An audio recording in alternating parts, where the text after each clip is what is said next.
Please welcome Congressman Rob Wittman, a Republican from Virginia, Chair of the House Armed Services Subcommittee on Tactical Air and Land Forces, and Vice Chair of the House Armed Services Committee, in conversation with the Hill's Editor-in-Chief, Bob Cusack. Congressman, thanks for joining us. Oh, thanks for having me. Okay, so last night was a dramatic night. The CR went down. Yes. 14 Republicans voted against it. You voted for it. I did. What now? Well, we're back to the drawing board. I think what will happen is we'll have some now different configuration of that. I'd like to see the period of time shorter, have it end sometime in December so we can actually get something done this year. But it'll be interesting to see what comes up next. I think we have to get something done fairly soon. That would be by the middle of next week. If the House doesn't, I think the Senate's going to act, and the Senate will send over theirs and probably leave town. Because they're already starting that process. They're starting theirs right now. Yeah. So I think there's going to be a convergence of different forces to be, and the question will be who prevails in that process. I think where we end up is probably close to a CR that doesn't have a whole lot of anomalies in it. I think there'll be some in it, and a CR that's probably somewhere in the December timeframe, if I had to guess. Do you think, and I mentioned earlier that Chairman Rogers voted against, he was one of the 14 that voted no. Mm-hmm. Do you think that House leadership, Speaker Johnson, is going to listen to the recommendations of people like you and say, let's go shorter. Let's not cost us 6 months. Listen, there are a number of competing voices out there, some that want it to go into next year, believing somehow that the House is going to end up with this massive omnibus in December. I would argue that that's not where we have to be. We've done 5 of the 7 appropriations bills. There's no reason why you couldn't take defense and pass that by itself, and then take the remaining 7, try to get as many of those done as you can, and then be able to maybe put some of the bills that are done together, maybe 2 or 3 at a point in a series of minibuses, especially since they've already passed the House. That would be an easier proposition going forward. So I think there are a lot of options there. If you have the CR, expire maybe in the first week of December, because you want the month of November for Congress to be able to work on it, since we're going to be back essentially the week after the election. Right. You recently launched the Defense Modernization Caucus. Yes. Tell us a little bit about it and why you formed it. Well, listen, I am very, very interested in making sure that the Pentagon operates at the speed of relevance. You heard some of the panelists on the previous panel talking about the problems on acquisition, how the process is slow, it's arduous, it's all process-driven. It's not driven about making sure we have the proper tools to deter our adversaries and when called upon to win. The Defense Modernization Caucus is about doing further reforms to the acquisition process to make sure that we are looking at, not just how we normally have acquired, and that is looking at exquisite platforms, but also looking at those places where we can quickly close the gap. We can quickly close the gap as we look at attritable platforms and expendable platforms. We get more for our dollar there. And listen, this is not an or proposition, it's an and proposition. We need those exquisite platforms, but if we're going to do things at the speed of relevance, we have to make sure that we incorporate those cutting-edge technologies. And we have to make sure that the Pentagon changes from a hardware-centric organization to a software-centric organization. Software will drive the future. Software is what will create capabilities in our hardware. In fact, you can take a lot of stuff off the shelf and make it do some pretty incredible things if you have software. We have to figure out how to acquire software. One of the things, too, is looking at how software companies normally enter into contracts. They don't do cost-plus contracts. They do firm fixed price. So how do we make sure that we are acquiring in the right way? How do we make sure that we change the process? How do we make sure, too, that we open up what I call landing space for these emerging companies? You heard the talk about Anduril and Palantir and General Atomics, but we have to open up landing space for other companies to be able to scale. Right now we still have that valley of death, and you can live in the phase 1 and phase 2 world, and we do a lot of neat things in DARPA, but the question is how do we operationalize some of that technology? And the way we do that is create landing space for companies to be able to say, I've got a good idea, I want to go to production, I want to scale. How do we make sure they can get there? Because just as you heard before, what's happening is there's a lot of private equity and venture capital that's moving into this space, but it doesn't stay there forever. Remember, that window is pretty short, so if these companies don't get the conduit to actually have a contract to operationalize all the great things that they do, then they fade away. So those are the things that the Modernization Caucus is focused on. And the good news is that our colleagues in the Senate just opened up a new Defense Modernization Caucus in the Senate.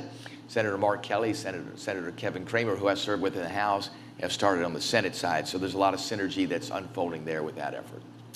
Speaker Johnson and other Republicans, assuming the best case scenario where Republicans have everything, they've got the White House and both chambers of Congress, have an aggressive agenda. Mitch McConnell also wants to boost defense spending.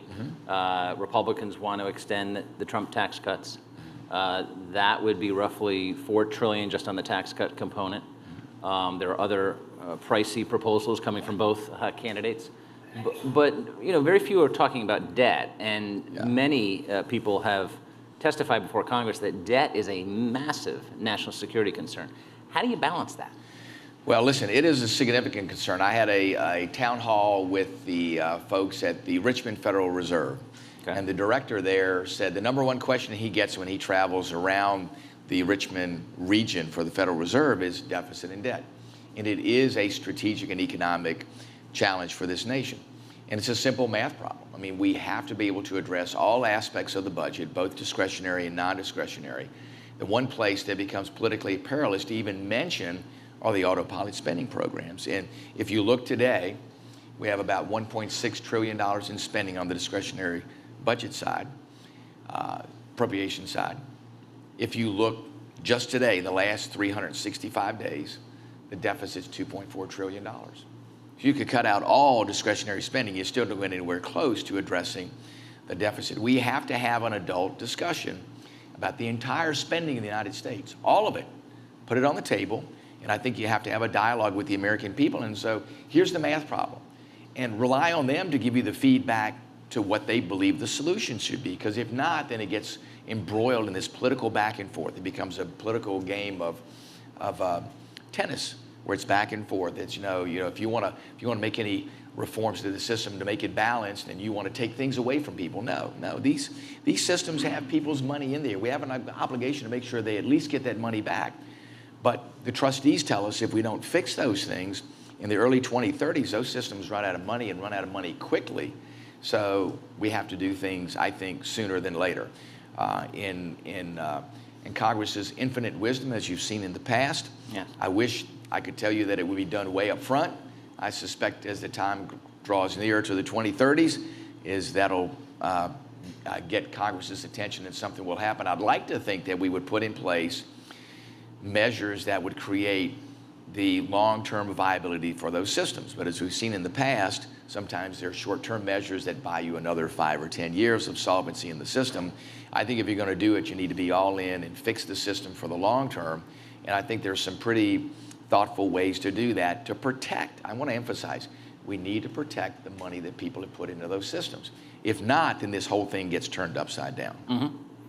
Our adversaries are getting more aggressive. China, Russia, which is meddled in our elections, and I remember interviewing Secretary Pompeo, and he basically said they're never going to stop. Right. And they haven't. Iran, through its use of proxies. Yeah. Obviously, those are all countries that have to be focused on, but what is the most important issue that you think for this audience and people watching that maybe it doesn't get the attention it deserves? Well, I think looking at the sustainability of the United States military across all those spectrums, and listen, the theater as we see it unfolding with the war between Ukraine and Russia is very different than what we see in the Indo-Pacific. And I think even as we see how warfare is unfolding there, it's going to be very different than anything that happens in the Pacific. One thing we have to be able to do and be willing to do is we have to clearly state the threat. We have to clearly state what it will take to counter that threat. I think people today think, oh, China's never going to do that because, you know, all these things are in their economic interest not to try to take Taiwan. Do not discount when Xi Jinping says he's going to do something, that he will do it. When he says military be ready in 2027, doesn't necessarily mean that he's going to go on January 1st of 2027, but it means that he wants that option on the table. So we have to be, I think, more communicative with the American people as to what the threats are. And they aren't just strategic threats. They're economic threats. If you look on July 10th, look at the directive that China issued to say, we are not selling rare earth to anybody else unless they do what we say. We're not allowing any of the technology that we develop on rare earth magnets or any of the other technology there to be exported.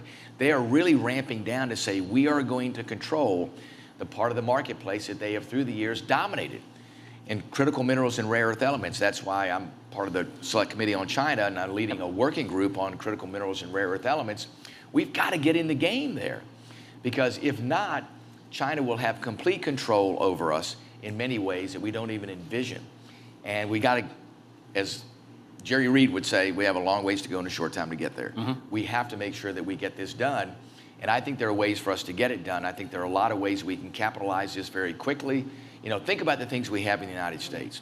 We have massive amounts of tailings from existing mining operations that we could reprocess for both critical minerals and rare earth elements. Think about it too. Today as we speak, 16 of the 18 mines in Africa are owned by China.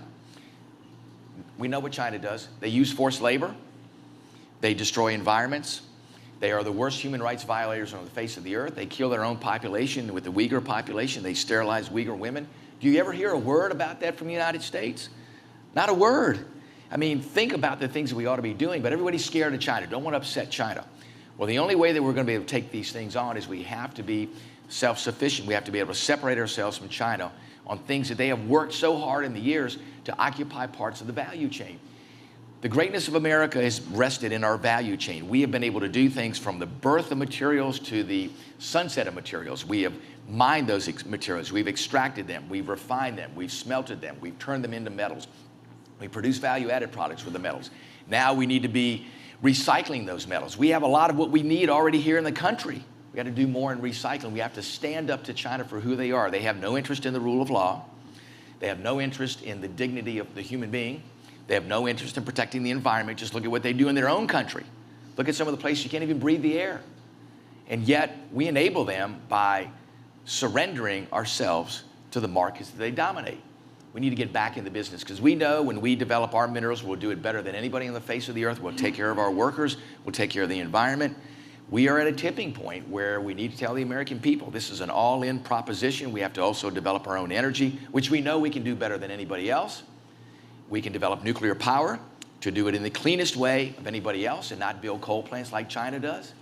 I mean, these are simple solutions. We just have to be able to stand up and tell the American people what's necessary. And I believe if we do, I believe that they are all in. They will be all in, but there has to be a vision, and we have to talk about what's necessary going forward. And what is necessary? I mean, there was a great report from 60 Minutes on how, I remember 14, 15 years ago, a high-ranking Navy official said, listen, the South China Sea is not getting the attention it deserves. Now it's getting more attention, but they had a great report on not only Taiwan, but the Philippines. Yes. So what's the answer? Ships? I mean, we're way behind on that. Yeah, we're way behind on ships. We have to start off doing a better job of maintaining our ships so they get to their expected service life. We're retiring ships early today. That's our fault. That's our fault in not maintaining those ships. Let's start there. Okay. Let's make sure the operational availability is where it needs to be.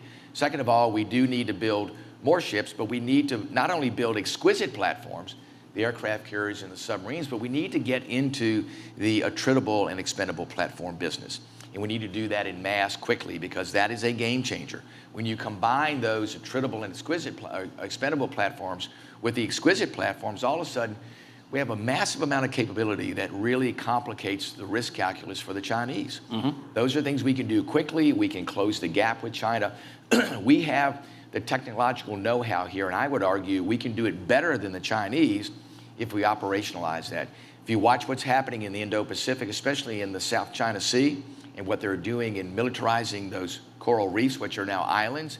I was out to Second Thomas Shoal and saw them, using water cannons to blast Philippine Navy crews that are trying to maintain a ship out there that is essentially their military base on Second Thomas Shoal. This aggressive behavior is exactly what the Chinese are doing. They are the bullies in the neighborhood. The only thing that deters them is power, and lots of it.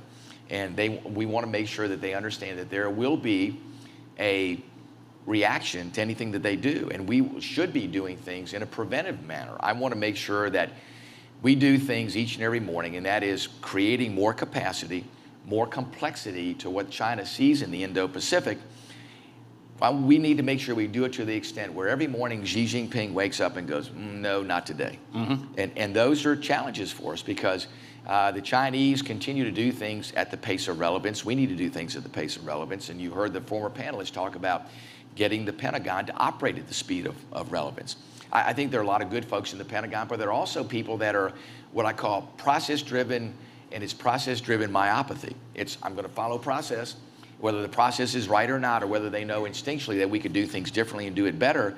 You know, we have to be able to build capacity and capability at the speed of relevance, and it has to be software-driven, and we have to be able to use all the tools on the table, including off-the-shelf technologies, which I argue many times are well ahead of what requirement writing, an RFP, and the delivery of those systems through the normal acquisition process will actually get into the hands of the warfighter. And we've done it. I mean, we've shown these things. You heard it referred to here. Think about it. We saw what was happening with IEDs there in the Middle East, whether it was Afghanistan or Iraq. And Congress said, we got to do something about it. So open up the window, put out an RFP. A number of vendors put their proposals in. And we said, we have to get to a certain number in a very short period of time. So instead of down selecting and awarding to one contractor there, guess what? We awarded to all the contractors. We said, here's the ceiling. We're going to produce to this level. Produce as many of them as fast as you can. And guess what? We produced 1,000 MRAPs in 6 months. So don't tell us that we can't do those things. We can if we allow the process to operate the way it should. Many challenges ahead. We're out of time. Please thank the Congressman for joining us. Thank you so much. Thanks so much. Good stuff. Thank you. That was great. Well done.